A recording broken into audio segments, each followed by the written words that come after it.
నిజామాబాద్ జిల్లా మున్సిపల్ ఎన్నికల్లో Congress బీజేపీలను MIM party కలవరం పెడుతోందా? ఆ కార్పొరేషన్తో పాటు జిల్లాలోని 2 మున్సిపాలిటీల్లోనూ పతంగి పార్టీ కీలకంగా మారనుందా? మహారాష్ట్ర మున్సిపల్ ఎన్నికల్లో ఆశించిన దానికన్నా ఎక్కువ సీటు గెలుచుకోవడం ఆ పార్టీకి తెలంగాణలో కూడా కలిసి రానుందా? కింగ్ ఎవరైనా కింగ్ మేకర్గా మాత్రం ఎంఐఎం పార్టీనే నిలుస్తోందా? అసలు నిజామాబాద్ జిల్లా మున్సిపల్ ఎన్నికల్లో ఎంఐఎం ప్రాబల్యంపై జరుగుతున్న చర్చ ఏంటి? 2 జాతీయ పార్టీలకు ఎంఐఎం ఎందుకు కలవరపెడుతోంది? నిజామాబాద్ జిల్లాలో మున్సిపల్ ఎన్నికలను ప్రధాన పార్టీలు ప్రతిష్టాత్మకంగా తీసుకున్నాయి.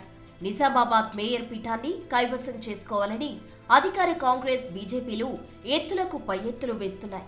కానీ మజ్లిస్ పార్టీ పట్టణ ప్రాంతాల్లో తమ ఆధిక్యాన్ని చాటుకుంటుండడం ఆ 2 పార్టీలు కలవరపెడుతోందట.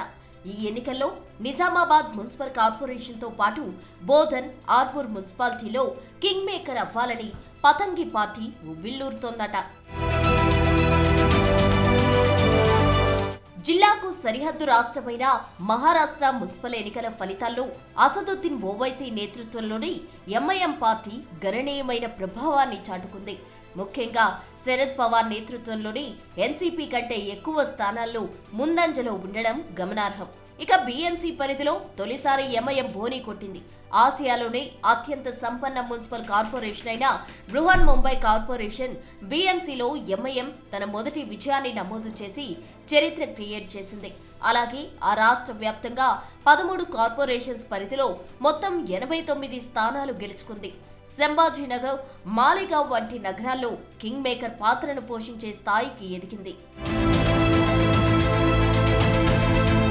ఆ స్ఫూర్తితో నిజామాబాద్ కార్పొరేషన్తో పాటు బోధన్, ఆర్మూర్లోనూ గతంలో కంటే ఎక్కువ సీట్లు గెలుచుకుంటామని మజ్లిస్ ధీమాతో ఉందట. మేయర్ పీఠం లక్ష్యంగా పావులు కదుపుతున్న డిప్యూటీ మేయర్ పక్కా అని లెక్కలు వేసుకుంటుందట. నిజామాబాద్ కార్పొరేషన్లో 60 డివిజన్లుండగా గత ఎన్నికల్లో 16 డివిజన్లు గెలుచుకుని రెండో అతిపెద్ద పార్టీగా అవతరించిన ఎంఐఎం డిప్యూటీ మేయర్ చేజిక్కించుకుంది.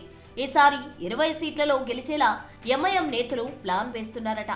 ఈసారి కూడా మేయర్ ఎన్నికల్లో ఆ పార్టీ కింగ్ మేకర్ అవుతుందనే టాక్ నడుస్తోంది.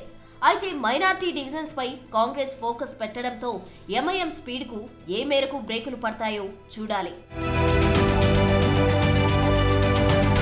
నిజామాబాద్ కార్పొరేషన్లో గతంలో డిప్యూటీ మేయర్ పదవి చేజెక్కించుకున్న ఎంఐఎం ఈసారి అంతకు మించి అంచనాలతో బరిలో దిగుతుందట.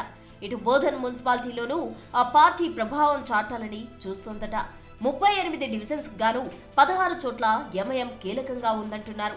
గత ఎన్నికల్లో 11 డివిజన్లు గెలుచుకున్న మజ్లిస్ ఈసారి మరిన్ని వార్డులు గెలుచుకుని కింగ్ లేదా కింగ్ మేకర్ కావాలని ఉవ్విళ్లూరుతుందట. ఇటు ఆర్మూర్ మున్సిపాలిటీలోనూ ఎంఐఎం ప్రాబల్యం పెంచుకోవాలని చూస్తోందట. 36 వార్డులకు గతంలో 1 వార్డు గెలుచుకోగా ఈసారి 2 అంకెల స్థానాలపై గురిపెట్టిందట. మహారాష్ట్ర మున్సిపల్ ఎన్నికల విజయంతో ఆ పార్టీ నేతల్లో జోష్ పెరిగినట్టు కనిపిస్తోంది. అక్కడి ఫలితాల ఎఫెక్ట్ జిల్లాలో ఉంటుందని ధీమా వ్యక్తం చేస్తున్నారు. నిజామాబాద్ కార్పొరేషన్లో మెజారిటీ మైనార్టీ డివిజన్స్ లో ఎంఐఎం సత్తా చాటాలని చూస్తోంది.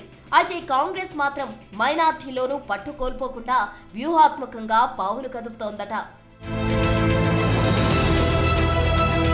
జిల్లాలో తమ ప్రాబల్యం పెరగాలని బీజేపీ భావిస్తుంటే తగ్గించాలని కాంగ్రెస్ మైనార్టీ డివిజన్స్ పై ఫోకస్ పెట్టిందట. ఎంఐఎం మాత్రం ఈసారి పట్టు సాధించి కింగ్ లేదా కింగ్ మేకర్ కావాలన్న పట్టుదలతో ఉందట. ఆ క్రమంలో ఎంఐఎం కు కింగ్ మేకర్ అయ్యే ఛాన్స్ ఉంటుందేమో కానీ కింగ్ అయ్యే అవకాశాలు మాత్రం లేవని విశ్లేషకులు అంటున్నారు. చూడాలి ఎంఐఎం